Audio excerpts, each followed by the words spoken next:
Et on va passer du coup à la première petite. Donc, on appelait ça sur le programme une rencontre avec Eder. Je t'en prie, Eder, viens t'asseoir. Bienvenue. Prends un micro.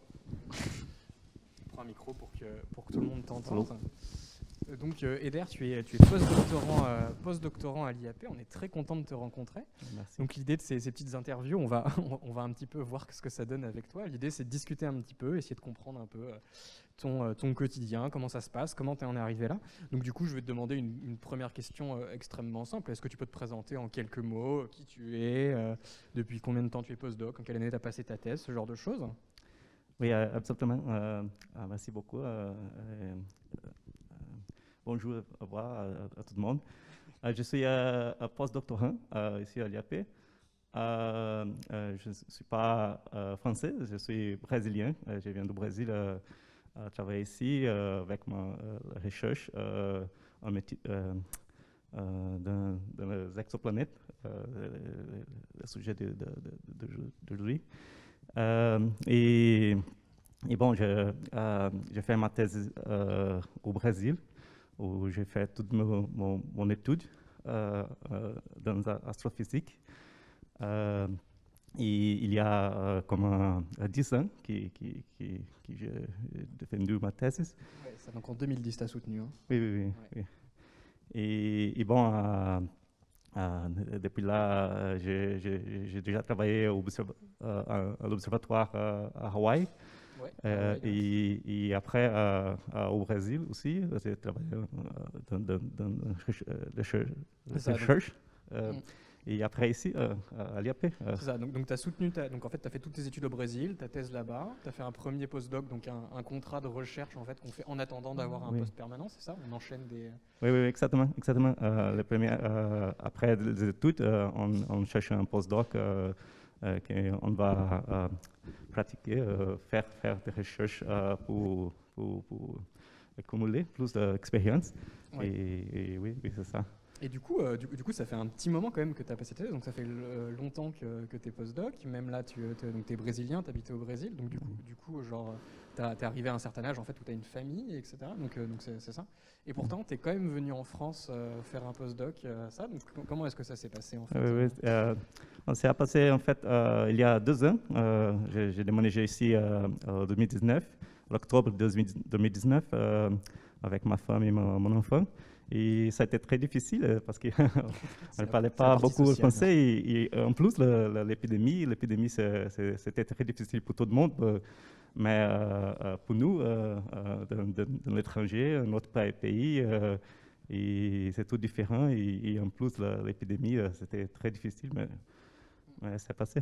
Ouais, non, c'est pas ça. Mais en fait, est-ce que c'est courant en fait pour, pour des gens, bien sûr, étrangers, mais également pour des Français, de faire autant d'années de postdoc comme ça? Oui. Dans le métier de recherche, c'est très commun. Les gens qui vont à l'étranger pour faire des études, pour aussi faire des recherches. Donc, il y a beaucoup d'échanges dans les scientifiques. Ils échangent beaucoup de... Donc, oui. Ouais. Alors quand même, on va quand même un petit peu dire un mot, on n'a pas énormément de temps, on va quand même dire un petit mot sur quoi est-ce que tu travailles, donc ton domaine de recherche, donc tu nous as dit les exoplanètes tout à l'heure, bon, c'est peut-être un petit peu vague, est-ce que tu as envie de nous dire en 2 mots qu'est-ce que tu fais, sur quel genre de données tu travailles? Oui. Je travaille dans une exoplanète, mais plus spécifiquement, je travaille avec quelques techniques pour faire des observations, donc plus expérimentales que théoriques. Et on observe avec la même technique qu'Alain a présentée ce soir, que l'étoile bouge à cause de la présence de la planète. Donc des transits, oui, des transits aussi. Et on essaye d'ajouter toutes les techniques pour avoir plus d'informations possibles de cette planète. En plus, l'information de l'atmosphère et comme la taille de tout qui on a envie de savoir de cette planète. Parce que je pense que c'est une question que tout le monde sait faire. Oui. Ok, donc du coup tu fais ça. Est-ce que tu as envie un petit peu... Donc c'est vrai que c'est intéressant, aujourd'hui ce soir on parle beaucoup de résultats scientifiques, c'est ce qui est le plus mis en avant, mais peut-être est-ce que tu as envie de nous parler en fait d'une journée classique en fait de travail, qu'est-ce que tu fais, avec qui tu interagis, est-ce que tu vas souvent faire des observations, en fait comment on obtient les résultats qui sont présentés par exemple ce soir Ce n'est pas toujours très amusant. En fait, les chercheurs passent beaucoup de temps devant l'écran, mais normalement, comme tout travail, je me réveille, je mène mon enfant à l'école. Après ça, j'arrive ici à l'IAP et je reste dans mon bureau. On échange beaucoup avec l'autre chercheur. C'est ça, donc tu parles beaucoup avec les autres quand même. Oui. Il y a beaucoup d'interactions avec autres chercheurs du autre côté, non seulement d'ici, de l'IAP, mais d'autres parts du monde. Oui, c'est ça. Monde. Aussi, on travaille avec beaucoup de données qu'on observe dans l'observatoire. Par exemple, il y a une observation qui il a produit beaucoup d'images et on va faire toute l'analyse de cette image. C'est comme passe la journée de l'astronome. Oui, c'est ça. Donc l'analyse, c'est ce que tu disais tout à l'heure, c'est reprendre les courbes de lumière des étoiles. Et oui, exactement. Tout ça, c'est produit des images réelles qu'on a observées dans l'observatoire. Ok. Et ben écoute, est-ce que tu as envie de rajouter quelque chose, soit sur ton quotidien, soit sur ton expérience de postdoc tu es en direct, tu peux dire du mal des gens, ça ne sera pas coupé. Non,